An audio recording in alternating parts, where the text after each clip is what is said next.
इस तरह की खबरें इतनी ज्यादा चलने लगी, खास करके लोकल मीडिया में, पोर्टल में, सुबह से शाम तक 1000 फोन। मैं सिर्फ इतना ही कहूंगा, 34 साल की सेवा अवधि पूर्ण की है और 34 साल की सेवा अवधि में ध्यान से सुनिएगा, किसी भी दल का कोई भी नेता, चाहे वो गांव के स्तर का हो या प्रांत के स्तर का हो या राष्ट्र के स्तर का हो, वो अगर मुझे एक मेरी गलती बता दे, निकाल दे, मेरी निष्पक्षता पर उंगली उठा दे, जितने बिहार 34 साल में चुनाव हुए मैंने कराया है और 34 साल में अधिकांश समय मैं फील्ड में रहा हूं, कोई भी आदमी बता दे कि कहीं भी मैंने पूर्वाग्रह से ग्रसित होकर के किसी व्यक्ति को या किसी दल विशेष को लाभ पहुंचाने की कोशिश की या नुकसान पहुंचाने की कोशिश की, आज तक किसी भी दल के, किसी भी स्तर के, किसी भी नेता ने मेरी निष्पक्षता पर उंगली नहीं उठाई है। मैंने कुछ नहीं किया। जब तक रहा, हर जात, हर समाज, हर वर्ग और हर दल के जो भी लोगों का जायज काम हो, जो मेरे पास आ गया, बिल्कुल निष्पक्षता से किया, नंबर 1। नंबर 2, 34 साल में कोई भी, आप भी मीडिया के लोग हैं, कोई भी नहीं कह सकता, बिहार में हमको सब लोग जानते हैं, बच्चा बच्चा जानते हैं, आप भी जानते हैं, किसी अपराधी, किसी गुंडा, किसी क्रिमिनल के साथ मैंने कोई मरौवत की हो, समझौता किया हो या मेरा कोई संबंध हो। सब कहर बन के टूटा। जितने भी बदमाश, गुंडे, मवाली, चोर, हत्यारे, अपहरणकर, जो भी अपराधी किस्म के आदमी हैं, 50 से अधिक मुठभेड़े हमने की, 40 से अधिक तो केवल बेगूसराय में, और भी जहां जहां मैं रहा, रांची में सीनियर एसपी रहा, जहानाबाद में रहा, कहीं कोई नहीं कह सकता है कि कोई जात देख करके, दल देख करके या धर्म देख करके या किसी तरह के पूर्वाग्रह से प्रेरित होकर के एक निर्दोष आदमी को अपनी जानकारी में मैंने जेल भेजा या कोई इस तरह का काम हुआ। तो जीवन भर 34 वर्ष जो आदमी पूरी तरह से ईमानदारी और निष्पक्षता के साथ काम किया, उस पर अब सवाल उठाते हैं, जो आप मेरे से कर रहे थे, और सबके मन में यह सवाल होगा, और मीडिया पर बहुत लोग, तरह तरह के लोग ट्रोल कर रहे हैं या करेंगे, कर भी रहे हैं। उनको मेरा एक ही जवाब है कि जब तक मैं डीजीपी था, मैंने डीजीपी का काम किया।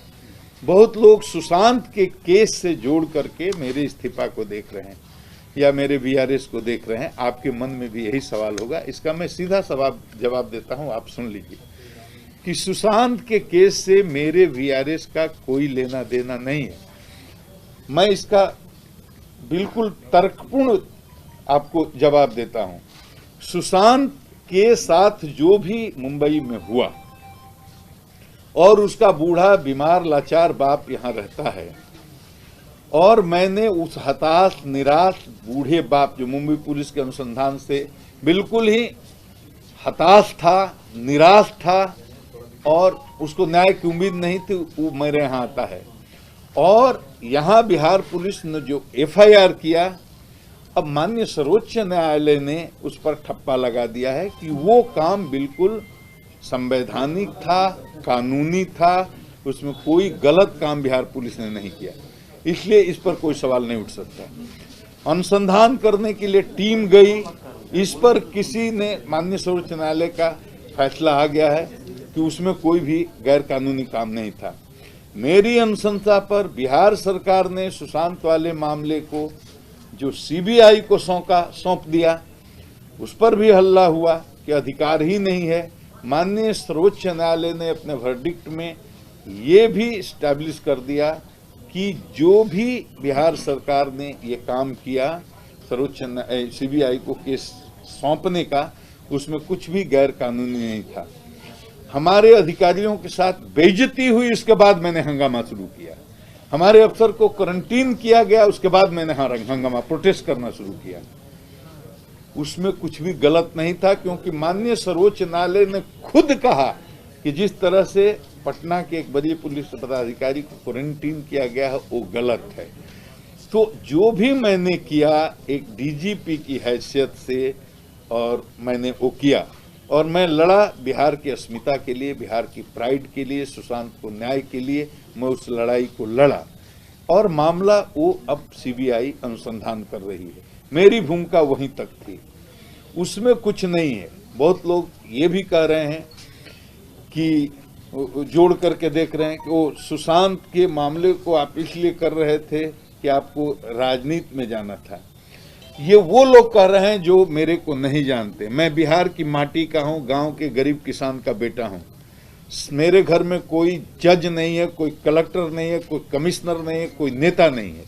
मेरे पिताजी अनपढ़ थे, मेरी माँ अनपढ़ थी, मेरे बाबा अनपढ़ थे, मेरी दादी अनपढ़ थी, मेरे परदादा अनपढ़ थे, मेरी परदादी अनपढ़ थी। मेरे किसी भी 4 पुश्त में कोई स्कूल नहीं गया। मैं पहला आदमी हूं घर से जो 7 साल की उम्र कंप्लीट करने के बाद 8वें साल में जब प्रवेश किया तो झोरा और बोरा लेकर के और दूसरे गांव में जाता था पैदल स्कूल में। गुरुजी बैठते थे खटिया पर, बरगद के पेड़ के नीचे बोरा पर बैठ करके मैंने पढ़ाई शुरू की। और गांव में न सड़क थी, न बिल्ली थी, न स्कूल था, न अस्पताल था। उस माहौल से निकला हूं, सेल्फ मेड आदमी हूं। मैंने जीवन में केवल संघर्ष किया है और संघर्ष करके आज इस मुकाम तक पहुंचा। IRS में गया, IPS में गया। मेरे काम करने का तरीका हमेशा, आज जो सुशांत को बताइए, मैं जब बेगूसराय में चतरा में जब मैं था SP, पहली मेरी पोस्टिंग थी, तो मैं भूइया लोग हैं, गंजू लोग हैं, जो दलित, महादलित, शोषित, वंचित समाज के लोग हैं, उनके घर में जाता था। मैंने पहली बार गरीबी की परिभाषा जानी, गरीबी क्या होती है, कि साल में 3 महीने तक महुआ उबाल करके खा करके लोग जीते थे। मैं नहीं सोचता था कि ऐसा भी होता है। उस गरीबी को मैंने देखा और लोगों के बीच कम्युनिटी पुलिसिंग की। उसी समय हिंदू, मुस्लिम, सिख, ईसाई सब लोगों को लेकर के चलने का मेरे मन में जो संकल्प हुआ, बेगूसराय में 600-700-800 गांव मैंने युवाओं को संगठित करके और शांति के लिए संघर्ष का नारा देते हुए काम शुरू किया। उस समय बिहार में सबसे टॉप नंबर पर अपराध के मामले में शीर्ष पर बेगूसराय जिला हुआ करता था और रंगदारी और अपहरण और डकैती, हर तरह के अपराध हुआ करते थे। दियारा में भी आतंक था। लेकिन करीब करीब 40 मुठभेड़ें हुई, आप बेगूसराय के लोगों से पूछिए। और पूरी 93 और 94 के जो अपराध के आंकड़े हैं बेगूसराय के, उस पर पहले शोध करिए, शोध करके आप देखिए। फिरौती के लिए अपहरण शून्य, रोड डकैती शून्य, पेट्रोल पंप लूट शून्य, बैंक लूट शून्य, बड़े अब ये रंगदारों के बीच में जो गिरोहों के बीच में संघर्ष चलता था वो शून्य। एकदम वो आंकड़ा देखने लायक है और बिहार के लोगों को, खास करके मीडिया के भाइयों को उस पर शोध करना चाहिए। क्या बदला था उस समय, क्या बदला था? न पुलिस के पास आधुनिक संसाधन थे, न भवन थे, न गाड़ियां थी। हथियार के नाम पर वही पुराना 303 राइफल होता था, कुछ भी नहीं था। और उस जमाने में अपराधी AK-47 रखते थे, जो अपने मेरे दबाव के कारण घर पर खुद ही AK-47 फेंक कर गए थे। और बिहार के AK-47 की रिकवरी, पहली रिकवरी वो 93 में वो हमने की थी, जब बिहार में बिहार फोर्स पुलिस के पास भी AK-47 नहीं हुआ था। और लोगों को लाखों की संख्या मैंने संगठित किया और उनके सहयोग से ये मुठभेड़ें हुई और हजारों अपराधियों ने 6 महीने के अंदर सरेंडर किया। बेगूसराय में राम राज्य की स्थिति हुई। उसके बाद में अयारा नरसंहार होता है, 13 आदमी पर गोली चला करके मार दिया जाता है और 1 घंटा के अंदर कैबिनेट बैठती है। मेरे को कहा जाता है कि आप जा करके जहानाबाद शांत कीजिए। पूरा मगध में आप देख लीजिए, ये जहानाबाद हो या अरवल हो या ये गया हो, ये पूरे नरसंहार में जल रहा था। जातीय संघर्ष हो रहे थे और चरमपंथी जो वामपंथी शक्तियां हैं उनके बीच में और दूसरी ताकतों के बीच में संघर्ष चल रहा था। बड़े बड़े जनसंहार हुए, चाहे वो बातें हो, चाहे वो सेनारी हो, चाहे वो मियाँ चक हो, और उसके पहले छोटे छोटे संघार बहुत हुए। उस जलते हुए मौके पर मुझे उस मगध प्रमंडल में काम करने का मौका मिला। जहानाबाद का SP, अरवल का SP, औरंगाबाद का SP, जहां रहा मैंने, मेरे टाइम में एक भी जनसंहार नहीं हुआ। गांव गांव 2 अंगरक्षक के साथ 24 घंटे दौड़ता था। दलितों के घर पर जाता था, वंचितों के घर पर जाता था, शोषितों के घर पर जाता था, सवर्णों के घर पर भी जाता था। और मैं अपील करता था और सब मेरी बात मानते थे। उस समय कौन हमको राजनीति करनी थी, आप बताइए। बेगूसराय में हमने 800 गांव में लोगों को जुटाया, उस समय कौन राजनीति करती थी। ये बाढ़ में एसपी ज्वाइन किया, 10 साल एक महादलित के बच्चे ने मुझे खाना बना करके खाना खिलाया, उस समय मुझे कौन राजनीति करनी थी। आज से 8 साल पहले मैंने अपने घर में, अपने आंगन में, अपने गांव के रामनाथ राम जो हमारे दलित समाज के आते हैं, उनकी बेटी की शादी की मैंने और मेरी पत्नी ने कन्यादान दिया। ये समाज का एक क्रांतिकारी कि मैं ब्राह्मण हूं और ब्राह्मण के घर में महादलित परिवार के बेटी की शादी हुई और हम और हमारी पत्नी ने उसको कन्यादान दिया। आप पता कर सकते हैं उस समय हमको कौन चुनाव लड़ना था, कौन राजनीति करनी थी। उसके बाद हम जहां जहां रहे हैं, औरंगाबाद में मैंने गांव गांव में शांति निगरानी समिति बनाई, 54,000 उसके सक्रिय सदस्य हैं। 25 साल पहले मैं औरंगाबाद में था, कामेश्वर वैद आज भी उसके अध्यक्ष हैं। आप जाके औरंगाबाद में सर्वे कीजिए, वो 54,000 लोग आज भी हमसे जुड़े हैं, सबका नाम है, नंबर है, फोटो है, रजिस्टर है, और हजारों आपस के मामलों को उसके माध्यम से निपटाया गया। और गांव में जाता था, लोगों से मीटिंग करता था।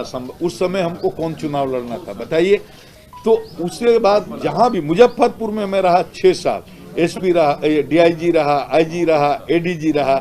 आप बताइए, चारों तरफ मुजफ्फरपुर से लेकर सीतामढ़ी से लेकर के और बेतिया, बगा, मोतिहारी, हजारों नौजवानों का संगठन खड़ा किया। किस लिए खड़ा किया कि भाई अपराध नियंत्रण के लिए, विधि व्यवस्था के संधारण के लिए। जब तक जनता साथ नहीं रहेगी, जनता का विश्वास नहीं रहेगा, आप कुछ भी नहीं कर सकते हैं, आप अपने मिशन में सफल नहीं हो सकते हैं पुलिसिंग में। तो वो मैंने किया। और कहीं भी आप जानते हैं, आप ही सब गवाह हैं कि बिहार में कहीं भी सांप्रदायिक उन्माद पैदा होता है, वो गुप्तेश्वर पांडे को क्यों भेजा जाता था, आप बताइए। मुझे भेजा जाता, मेरे साथ कोई कमांडो भेजा जाता था, फोर्स भेजी जाती थी, अकेला हेडक्वार्टर से उतार दिया और या गाड़ी से भेज दिया, और वहां मेरे जाने के साथ ही सारी स्थिति सामान्य हो जाती थी। चाहे औरंगाबाद का मामला हो, चाहे वो तुर्कौली का मामला हो, चाहे वो सुगौली का मोतिहारी मामला हो, चाहे वो सीतामढ़ी का मामला हो, या वो दरभंगा का मामला हो, या छपरा का मामला हो, जहां 1 बटालियन आईटीबीपी की शहर में उतारी गई थी, 10 कंपनी और 2000 जिला के फोर्स। ये 3000 लोग टाउन में लगे थे, आगजनी नहीं रुक रही थी और लग रहा था पूरा शहर जल जाएगा। मुझे हेलीकॉप्टर से 6 बजे उतारा जाता है, कुर्ता पैजामा लेकर के आंख मलते हुए मैं चढ़ा था और 6 घंटे में वहां मामले को निपटा करके आ गया।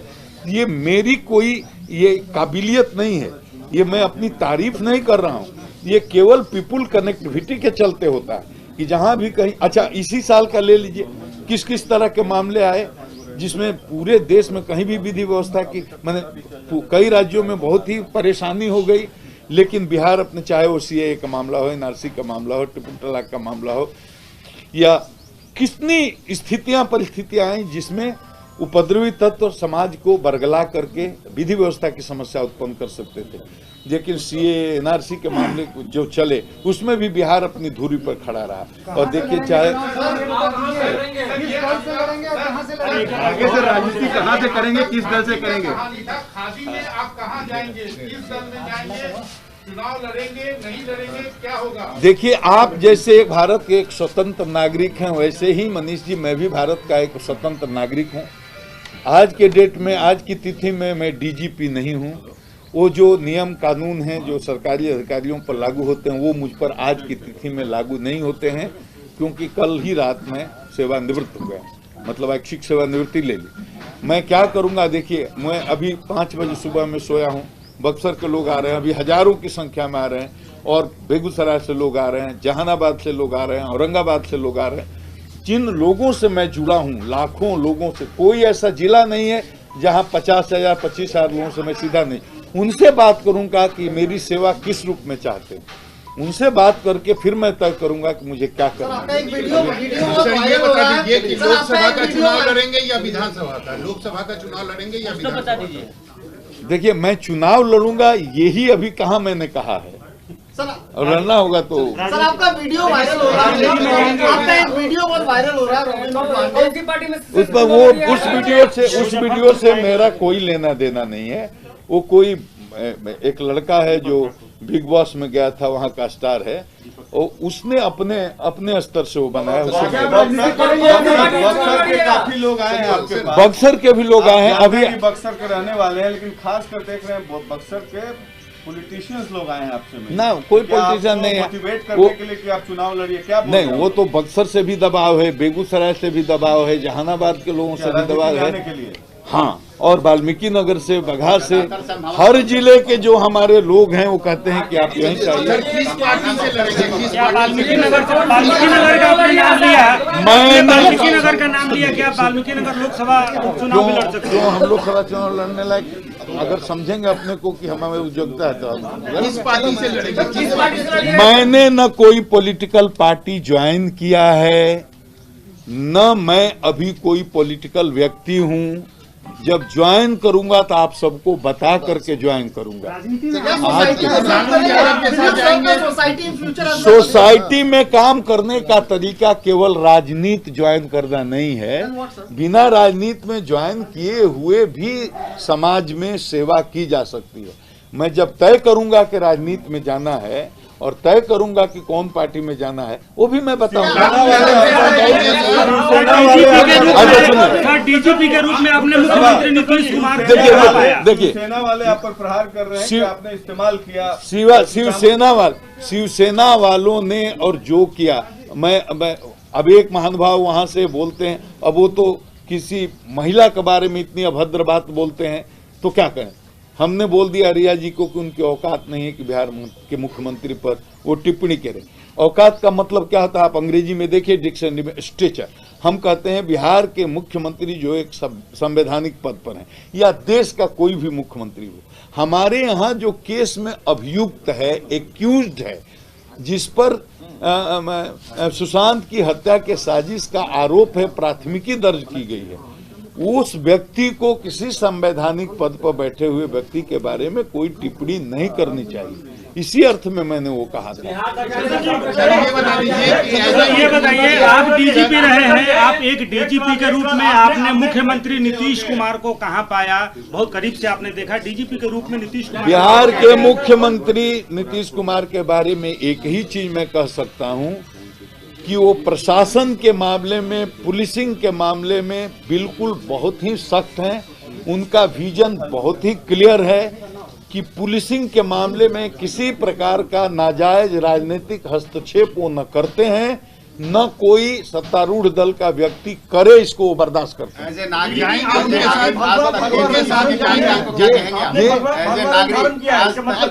चले आइए सिवान शहर स्थित डीएवी कॉलेज मोड़ के निकट महाकाल कंप्यूटर्स में नामांकन प्रक्रिया जारी है। अधिक जानकारी के लिए कॉल करें 7049 75 883।